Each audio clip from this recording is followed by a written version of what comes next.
Start. Okay, सो हम पढ़ रहे थे कॉन्स्टिट्यूशनल डेवलपमेंट पॉलिटी में। कॉन्स्टिट्यूशनल डेवलपमेंट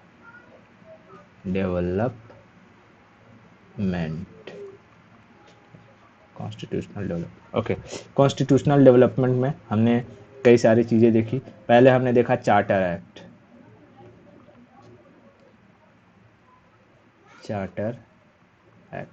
चार्टर एक्ट में कहाँ से शुरू हुआ था? पहला 1700 वाला 1773। दूसरा जो डेट आता है 1784। उसके बाद तीसरा तुझे याद रखना है 1786 में वीटो पावर वाला, ठीक है। हाँ, फिर उसके बाद 18 वाला शुरू हो जाता है, यानी 1813। फिर पांचवा आता है 1833।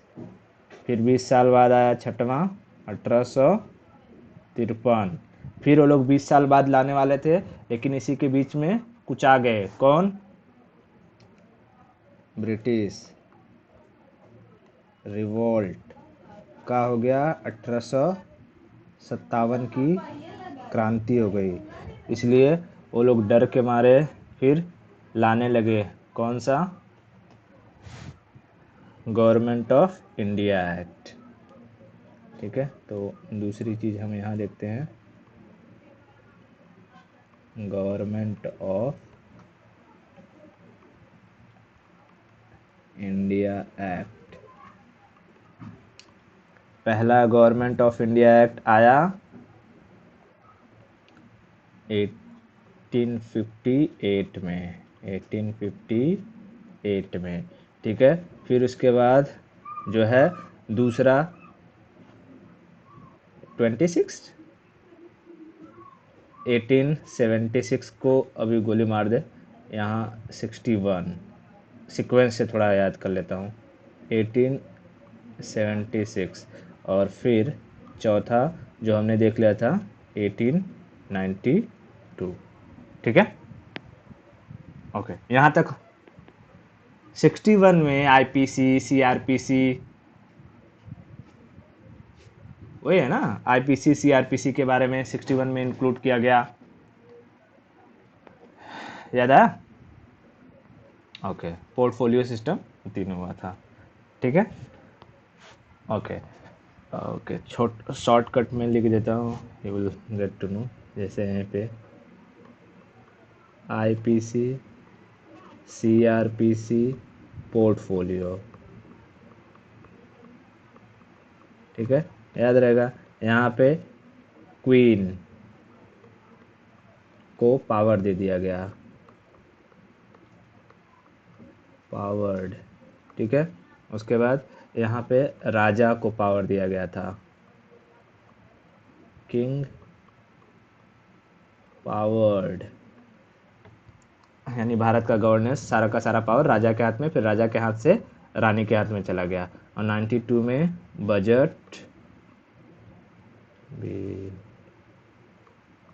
Budget and election. तो ये छोटा छोटा पॉइंट है, तो इससे याद रहेगा, ठीक है। और कुछ किसी में कंफ्यूजन है इसमें से? ओके, फिर आगे बढ़ते हैं। हम अब देखते हैं 1900 वाले में, ठीक है। 1900 के बाद आता है 1909 में गवर्नमेंट एक्ट आया। देख, 1892 के बाद जो है 1909 में जो गवर्नमेंट एक्ट आता है, तो 1800 वाला यहाँ 1 2 3 4 ऐसे लिख दिया हूँ। अब 1900 वाला लिखता हूँ तो 1 2 से लिखता हूँ, तो अच्छे से समझ में आएगा, ठीक है। कि पहले हम 1700 वाला याद कर लेंगे, फिर 1800 वाला याद कर लेंगे, ठीक है, और फिर 1900 वाला याद कर लेंगे। ओके, सो पहला 1909 में government of India act 1909, government of India act. अब देख, 1909 में भारत का जो वॉइस रॉय था उसका नाम था मोर्ले। वॉइस रॉय था उसका नाम, सॉरी वॉइस रॉय नहीं, state secretary, state secretary, state secretary जो था उसका नाम था मोर्ले। मोर्ले। और जो वॉइस रॉय था उसका नाम था मिंटो। मिंटो। अच्छा, जैसे भारत में सबसे ज़्यादा पावर किसके पास है? अबे भारत में अभी प्रेसिडेंट के पास, ठीक है। लेकिन कोई भी काम होता है तो बिना प्रेसिडेंट के सिग्नेचर से अप्रूव नहीं हो सकता है, लेकिन नाम किसका होता है? प्रधानमंत्री का, ठीक है। तो उसी तरीके से स्टेट सेक्रेटरी के सिग्नेचर के बिना कुछ नहीं हो सकता था, लेकिन जो भी काम होता था उसमें नाम आता था मिंटो का, ठीक है, मिंटो का, वॉइस रॉय का। तो इन दोनों ने मिल करके एक रिफॉर्म लाया जिसे कहा गया मोर्ले मिंटो रिफॉर्म, ठीक है, मोर्ले मिंटो रिफॉर्म। लेकिन दरअसल ये रिफॉर्म जो था वो कोई रिफॉर्म नहीं था, यह भारत में हिंदू मुसलमान के बीच में फूट डालने के लिए इनका किया गया कांड था। ये लोग चाहते थे, यहीं से शुरू करते हैं लोग डिवाइड एंड कॉन्कर का रूल, ठीक है। देख कैसे करेंगे। तो कहेगा कि मोंटे मोर्ले रिफॉर्म कब आया, मोर्ले मिंटो रिफॉर्म कब आया? मिंटो मोर्ले, मोर्ले रिफॉर्म, ठीक है। मोर्ले मिंटो रिफॉर्म 1909 में आया। अब इन लोगों ने क्या किया कि पहले इन लोगों ने कोशिश किया कि भारत में हिंदू और मुस्लिमों में क्या हो जाए, झगड़ा हो जाए, ठीक है। तो इनका थॉट क्या था? Divide and rule. इन लोगों ने जो पॉलिसी अपनाई, पॉलिसी वो क्या थी? Divide and rule, divide and rule, यानी फूट डालो और वो करो, राज करो, ठीक है। डिवाइड एंड रूल या डिवाइड एंड कॉन्कर, ये नाम से भी जाना जाता है, ठीक है। हाँ, उसके बाद इसके लिए अब कैसे डिवाइड करेंगे? तो इन्होंने क्या कर दिया इन लोगों ने कि भारत में ना, क्योंकि इलेक्शन आ ही चुका था, इलेक्शन के लिए इलेक्टोरल दे ही चुके थे लोग इसमें, यहाँ। और जब इलेक्शन आएगा तो लोग वहाँ से इलेक्शन में खड़े होंगे ही। तो इन लोगों ने कह दिया ना, मुस्लिमों के लिए एक अलग इलेक्टोरल एरिया को डिसाइड कर दिया। इन लोगों ने बोला कि मुस्लिमों के लिए एक अलग क्षेत्र रहेगा, ठीक है। यानी कि ऐसा एरिया जहां से खाली मुस्लिम ही उठेंगे, कोई हिंदू नहीं उठेगा, ठीक है। तो अब ऐसे समझ कि कोई घर है, एक घर में 4 भाई हैं, ठीक है, 4 भाई। कोई आकर के कहता है कि एक भाई को ना ये रूम एकदम सेपरेटली दे दो, बस इसमें यही जाएगा। तो बताओ बाकियों के मन में जो कि डाउट आएगा कि नहीं आएगा? आएगा। तो यही हुआ भारत में, जब मांग हो गई किसकी? इलेक्टोरेट, सेपरेट इलेक्टोरेट की मुस्लिमों के लिए, तो लोगों में धीरे धीरे अविश्वास की भावना उठने लगी, ठीक है। और यहीं से समझ,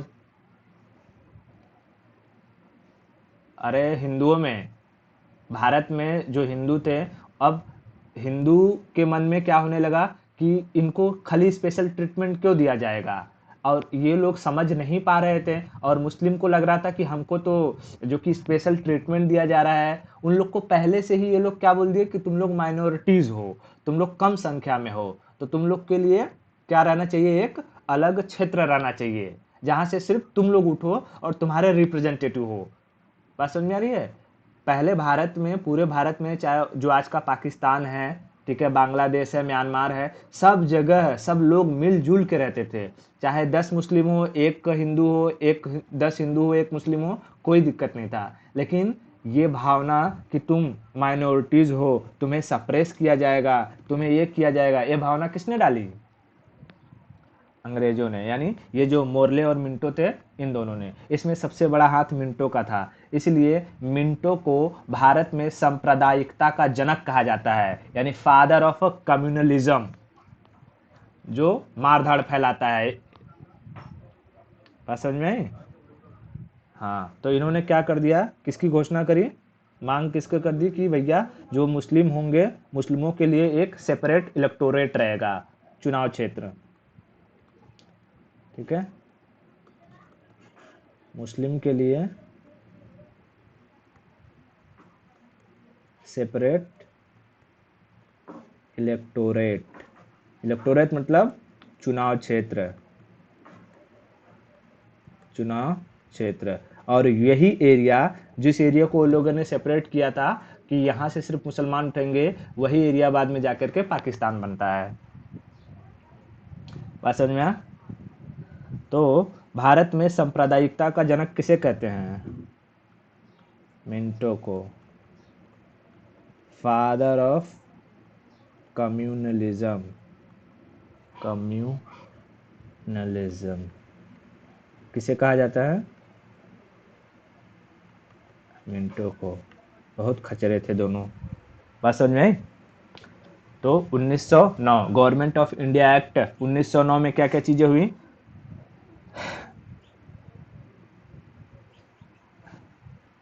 वही देख कैसा है, मॉर्ले मिंटो रिफॉर्म इसी को कहा जाता है 1909 को। इन लोगों ने कोई रिफॉर्म नहीं लाया था। तुझे सिर्फ दो चीज़ें याद रखनी है, एक तो डिवाइड एंड रूल की पॉलिसी अपनाई गई, और दूसरा मुस्लिमों के लिए सेपरेट इलेक्टोरेट यानी पृथक निर्वाचक क्षेत्र की घोषणा की गई।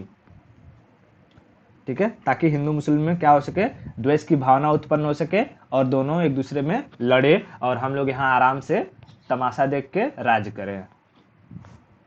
बात समझ में आया इतना? ओके, बहुत बढ़िया। उसके बाद आता है गवर्नमेंट ऑफ इंडिया एक्ट 1919।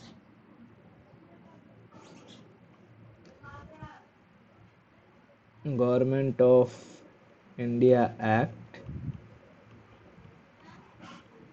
1919। ठीक है, देख 1919 में जो स्टेट सेक्रेटरी था, स्टेट सेक्रेटरी उसका नाम था मोंटेग्यू, और जो वाइस रॉय था उसका नाम था चेम्सफोर्ड, और इसे कहा गया मोंटेग्यू चेम्सफोर्ड रिफॉर्म। ठीक है, मोंटेग्यू चेम्सफोर्ड रिफॉर्म। ठीक है, मोंटेग्यू चेम्सफोर्ड रिफॉर्म। ये गधे भी कुछ जो कि रिफॉर्म के नहीं करने आए थे, ये लोग का क्या सोच था कि ये जो मॉर्ले और मिंटो ने जिसकी नींव डाली है कम्युनलिज्म की, उसे हम और बढ़ावा दें। ठीक है, इसके लिए इन लोगों ने क्या कहा कि अभी भारत में जो और माइनॉरिटीज हैं, जैसे सिख हो गए, क्रिश्चियन हो गए, ठीक है, जूस हो गए, इन लोगों को भी सेपरेट इलेक्टोरेट दो। ठीक है, यानी सेपरेट इलेक्टोरेट, इलेक्टोरेट किसको किसको? क्रिश्चियन, सिख्स, ठीक है, और बाकी जो अदर जो माइनॉरिटीज थे उनके लिए। लेकिन क्या है, क्रिश्चियनिटीज और सिखिज्म में थोड़ा एजुकेशन का लेवल ज़्यादा रहता है, क्रिश्चियनिटी में तो ज़्यादा ही रहता है। तो वो लोग क्या थे कि इतना जो है आपस में लेकर के कि मुझे सेपरेट इलेक्टोरेट चाहिए या नहीं चाहिए, इसको लेकर के लोग लड़ाई झगड़ा नहीं करते हैं। इवन सिखिज्म में भावना क्या है कि हम दूसरे की सेवा करेंगे। लेकिन मुस्लिम में क्या है, मुस्लिम में एजुकेशन का स्तर पहले से ही कम रहा है, इसलिए जब उन्हें एक सेपरेट इलेक्टोरेट दिया जाता है तो उन्हें ये बात दिखाई नहीं देती कि हमें भारत से अलग करने की साजिश की जा रही है या हमारे भाई बंधुओं से दूर भेजने की साजिश की जा रही है। उन्हें ऐसा दिख रहा है कि हमारा भविष्य अच्छा होने वाला है, हमारे लिए कुछ अच्छा होगा, और इस चक्कर में ये लोग आपस में मर मिटते हैं। लेकिन उसमें से जो पढ़े लिखे मुस्लिम थे वो अंततः सेपरेट इलेक्टोरेट का समर्थन नहीं दिए। वो बाद में जब कांग्रेस बनी तो कांग्रेस के यहाँ ही रह गए, मतलब कि कांग्रेस कमेटी में ही रह गए, मुस्लिम लीग में नहीं गए। बात समझे, ये सब हिस्ट्री का है, हिस्ट्री का टॉपिक उसमें बताऊंगा अच्छे से। ठीक है। अब इस यहाँ जैसे ये लोगों ने ये घोषणा करी नहीं, उस वक्त तक एंट्री हो चुकी थी भारत में महात्मा गांधी की, और गांधी जी समझ गए थे ये लोग करवाने के चक्कर में, गांधी जी ने सबको जो कि बता दिया देखो ऐसा ऐसा है, फिर इसकी जो इन लोग का मनसा था वो मनसा पूरा नहीं हुआ। सेपरेट सिखिज्म और क्रिश्चियनिटी के लिए जो सेपरेट इलेक्टोरल का मुद्दा था उसे खत्म कर दिया गया। ठीक है। हाँ, दूसरी चीज़ इन लोगों ने क्या करी कि यहाँ पर जो स्टेट था, स्टेट स्टेट में डुअल गवर्नमेंट लागू कर दिया।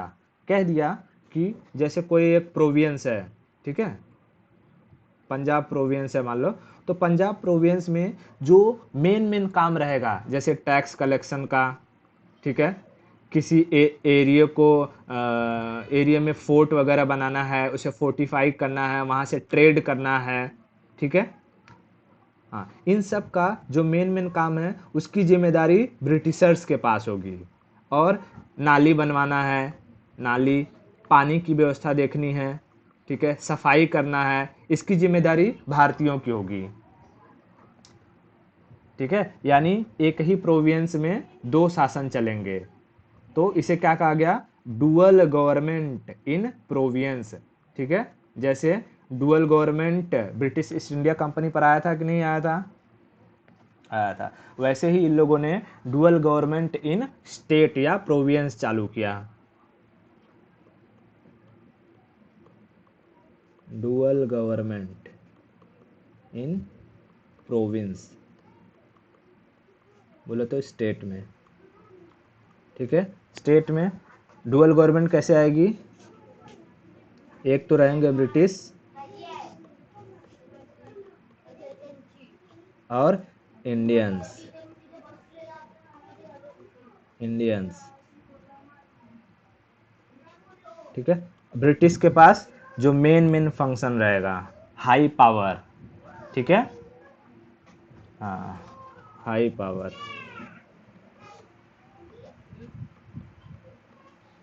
हाई पावर, और इंडियंस के पास लो पावर।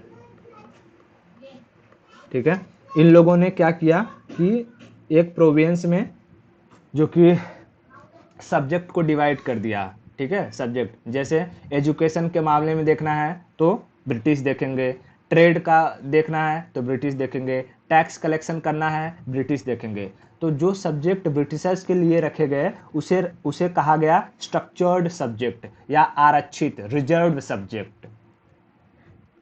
ठीक है, तो ब्रिटिशर्स के पास क्या रह गया, स्ट्रक्चर्ड सब्जेक्ट, स्ट्रक्चर्ड, या इसे कहा गया रिजर्व्ड, रिजर्व्ड सब्जेक्ट। ठीक है, हाँ, और जो इंडियंस के पास था, इंडियंस के पास जैसे कि तुम्हें पानी की व्यवस्था देख लो, सब साफ सफाई हो रहा है कि नहीं हो रहा है, ठीक है, नाली साफ है कि नहीं साफ है, ये सब तुम देख लो। ऐसे सब्जेक्ट को कहा गया ट्रांसफर्ड सब्जेक्ट, ट्रांसफर्ड सब्जेक्ट। ठीक है, ट्रांसफर्ड सब्जेक्ट किसके पास रखा गया, इंडियंस के पास। ठीक है, जैसे साफ सफाई, सफाई, पानी, ठीक है, ये सब। और ब्रिटिशर्स के पास क्या था, जैसे टैक्स, पैसे वाला जो मामला था सब अपने पास रखे थे, टैक्स, ट्रेड। ठीक है, ये सब इन लोग के पास था। बात समझ में आया। हाँ, इसी गवर्नमेंट ऑफ इंडिया एक्ट 1990 के तहत महिलाओं को वोटिंग राइट्स दिए गए। ठीक है, वोटिंग राइट्स कहाँ लिख दूँ, इधर ही लिख दूँ क्या ऐसे वो करके। ठीक है, तीसरा काम क्या हुआ, voting rights, female voting rights, female voting rights. बात समझ में आया। हाँ, गवर्नमेंट ऑफ इंडिया एक्ट 1990 को किस नाम से जाना जाता है, Montague Chelmsford reform, Montague Chelmsford reform. Okay. और 1919 को 1909 को Morley Minto reform, Morley Minto reform, ये दोनों याद रखना, बहुत इंपॉर्टेंट रहते हैं, इनमें से सवाल पूछता है। ठीक है, कि पहली बार जो कि महिलाओं को वोटिंग राइट कब दिए गए, 1919 में। ठीक है, भारत में राज्यों में डुअल गवर्नमेंट कब इस्टेब्लिश किया गया, 1919 में। ठीक है, मोंटेग्यू चेम्सफोर्ड रिफॉर्म कब आया, 1919 में। मोर्ले मिंटो रिफॉर्म कब आया, 1909 में। मोर्ले मोंटे रिफॉर्म के तहत मुस्लिमों को पृथककरण यानी सेपरेट इलेक्टोरेट कब दिया गया, 1909 में। ठीक है, ये सारी चीज़ें याद रखना है। आगे बढ़ें। ओके, उसके बाद आता है government of India act 1935।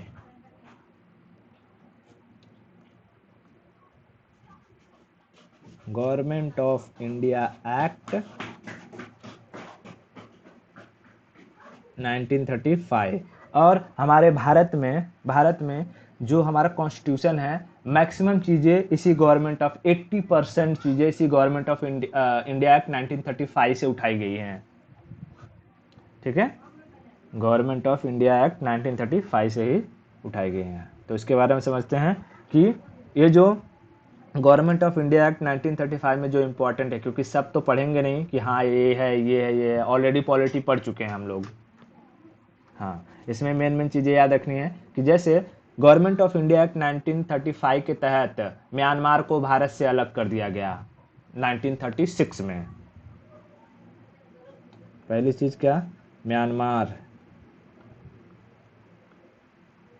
Myanmar separated from India.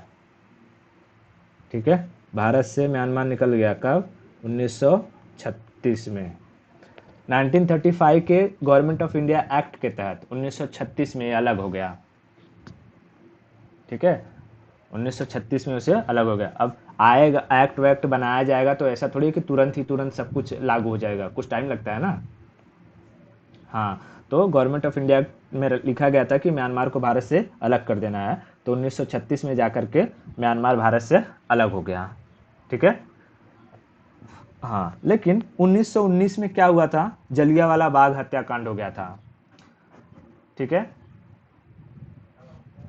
1919 में जलियांवाला बाग हत्याकांड, याद आया।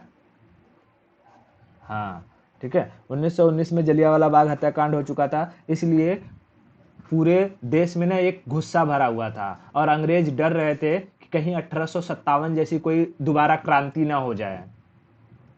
इसलिए इन लोगों ने फटाक से क्या कर दिया, स्टेट में जो डुअल गवर्नमेंट थी उसे समाप्त कर दिया, यानी dual government in state province, उसे क्या कर दिया, खत्म कर दिया। ठीक है, उसे खत्म कर दिया और इस प्रोविंस को कहा कि इंडियन ही संभाले, कोई दिक्कत नहीं, इसे पूरी तरीके से इंडियन के अंडर में दे दिया। ठीक है, समाप्त करने के बाद क्या कर दिया, उसे डोमिनियन स्टेटस दे दिया, किसको, प्रोविंस को, स्टेट को डोमिनियन स्टेटस।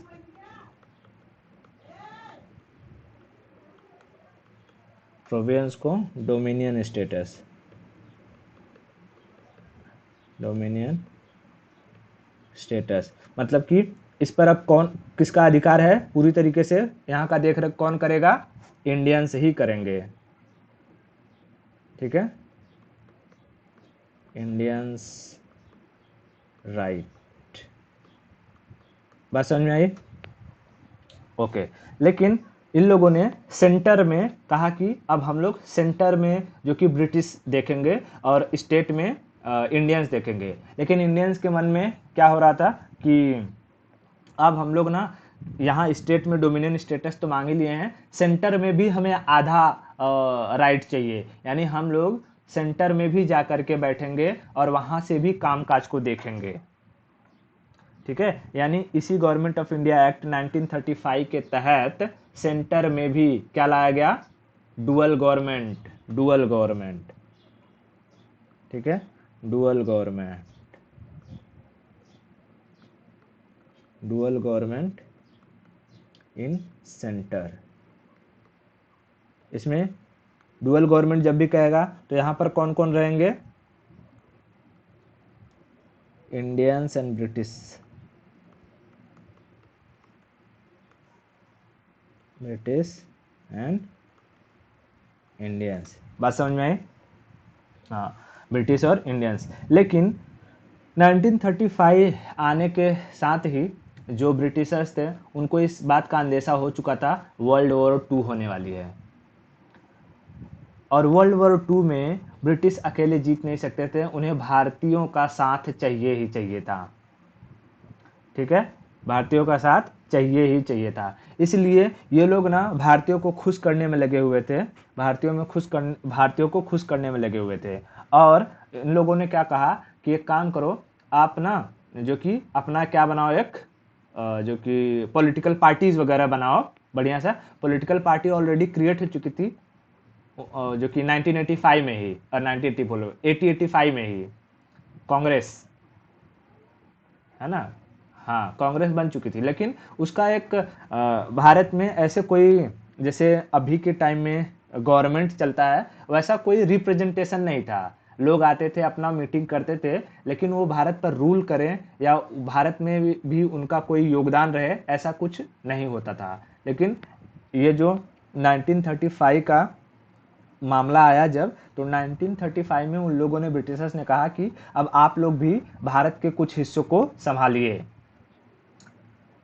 ठीक है, ओके।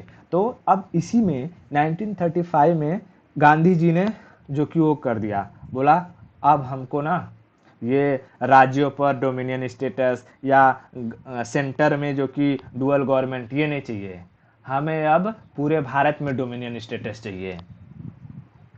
बात समझ में? पूरे भारत में डोमिनियन स्टेटस चाहिए। ठीक है, उसके बाद जब ये बात उठी तब last government of India act आता है, जिसे हम कैबिनेट मिशन के नाम से जानते हैं, 1946 में। ठीक है, यानी कि मैं यहाँ लिख देता हूँ, चौथा government of India act 1946।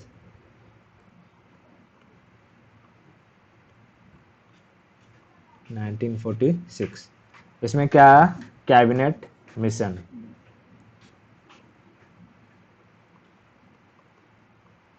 Cabinet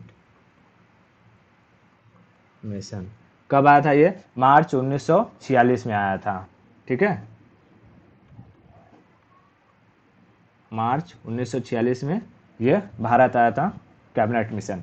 अब इस कैबिनेट मिशन के तहत ना क्या था कि 3 लोग थे, 3 मेंबर थे, जिनका नाम था काल। देख, तुझे याद करने के लिए बता रहा हूँ, 3 मेंबर थे, CAL, काल। काल से नाम था इसमें क्रिप्स। ठीक है, क्रिप्स था। उसके बाद ए से था अलेक्जेंडर,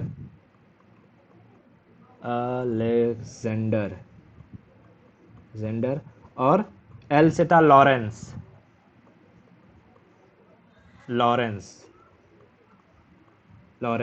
ये लॉरेंस इस कैबिनेट मिशन का लीडर था।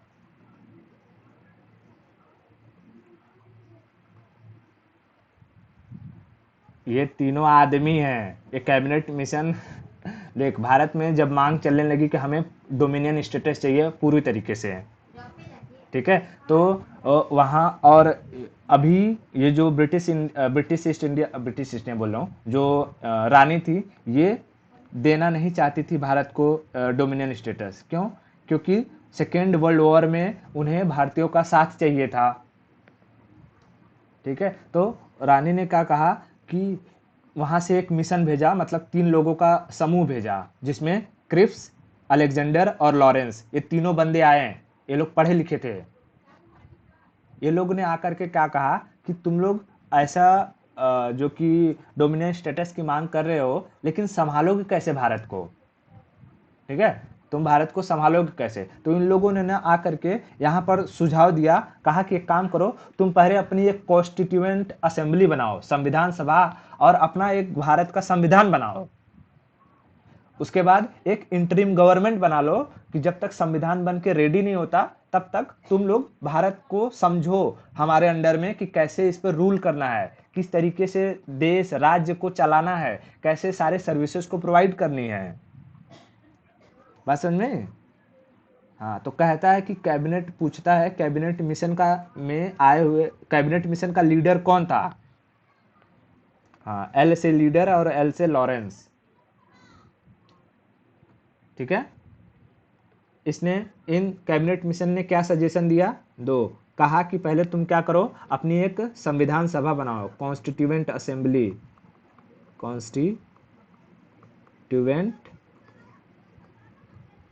असेंबली। और 1946 में जाकर के कॉन्स्टिट्यूएंट असेंबली बनी और वहाँ से 1946 से ही क्या बनना शुरू हो गया? हमारा संविधान। और जा करके संविधान 1900 जो कि 49 में कंप्लीट हुआ और 50 में लागू हुआ। ठीक है, यानी मैं अगर ऐसे लिखूँ तो 1946 से लेकर के 1950। ठीक है, अब 1946 से लेकर के 1950 के बीच में भारत में किसका राज चल रहा था? इंटरिम गवर्नमेंट का, प्रोविजनल गवर्नमेंट जिसे कहते हैं, टेम्परेरी गवर्नमेंट, इंटरिम गवर्नमेंट। इस इंटरिम गवर्नमेंट में कौन थे? तो जो कांग्रेस बनाई गई थी 1885 में, उसमें जितने सदस्य थे वो सब मिल करके क्या कर रहे थे? भारत में किस तरीके से रूल करना है उसके बारे में सीख रहे थे। ठीक है, तो 1946 में चालू हो गया था तेरा संविधान बनना और उसी के बीच में ये लोग ये सीख रहे थे कि कैसे देश को चलाना है। और 51 में जाकर के क्या करवाया गया? एक फेयर इलेक्शन करवाया गया और 52 में उसका रिजल्ट आता है। तो भारतीयों का जो ये अंग्रेज थे ना, अंग्रेजों का कहना था कि हम तुमको ना 1948 में आज़ादी देंगे। ठीक है, 1948 में आज़ादी देंगे। लेकिन जैसे ही द्वितीय विश्व युद्ध चालू हो गया, ठीक है, सेकेंड वर्ल्ड वॉर, उसी में गांधी जी ने भी रेल दिया, बोला नहीं, जो है अब हमें जल्द से जल्द आज़ादी चाहिए। ठीक है, तो पूरे देश में एक माहौल बनाया गया और 1947 15 अगस्त 1947 को भारत आज़ाद हो जाता है। ठीक है, हाँ, और इंटरिम गवर्नमेंट कब से कब तक चली थी? 1946 से लेकर 51 तक, क्योंकि 51 में इलेक्शन हुआ। हाँ, तो 1946 से 1951 तक इंटरिम गवर्नमेंट चली थी और 51 में होता है इलेक्शन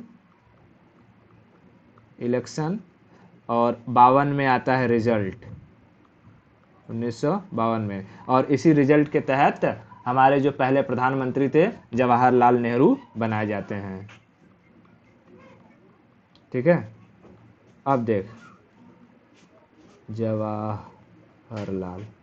ठीक है, अब यहाँ पर जो है नेहरू के लिए उम्मीदवार जो है थे ये अपने सरदार वल्लभ भाई पटेल भी थे। हाँ, लेकिन क्या हो गया कि सरदार वल्लभ भाई पटेल की इलेक्शन के पहले ही मृत्यु हो गई थी। जब रिजल्ट आने वाला था ना, उससे पहले ही उनकी डेथ हो गई थी। ठीक है, सरदार, और लोग बड़ा कॉन्स्पिरेंसी चलता है, अभी बताता हूँ। सरदार वल्लभ भाई पटेल, लोग क्या कहते हैं कि नेहरू की जगह पटेल को जो कि वो बनना चाहिए था। अरे भाई, आदमी जिंदा रहेगा तब ना। 1950 में इनकी मृत्यु हो गई है, 15 दिसंबर 1950 को। 51 में जो कि इलेक्शन हो रहा है, 52 में रिजल्ट आ रहा है, तो कहाँ से जो कि वल्लभ भाई पटेल को जो कि प्रधानमंत्री बनाता कोई? उनको कब्र से खोद के लाता, मतलब, या जला दिए तो वहां से आओ आओ आप जो कि बन जाओ। तो जिसको पता नहीं रहता ना स्टोरी क्या क्या है, वो यही चीज बोलेगा कि नेहरू की कॉन्स्पिरेसी थी, नेहरू बन गया, या पटेल को बनाने लायक था, पटेल नहीं बने। अरे तो भैया, पटेल जिंदा रहेंगे तब ना बनेंगे, और जिंदा रहते नहीं बनाया गया होता तो जो कि कोई बात होती है कि नहीं।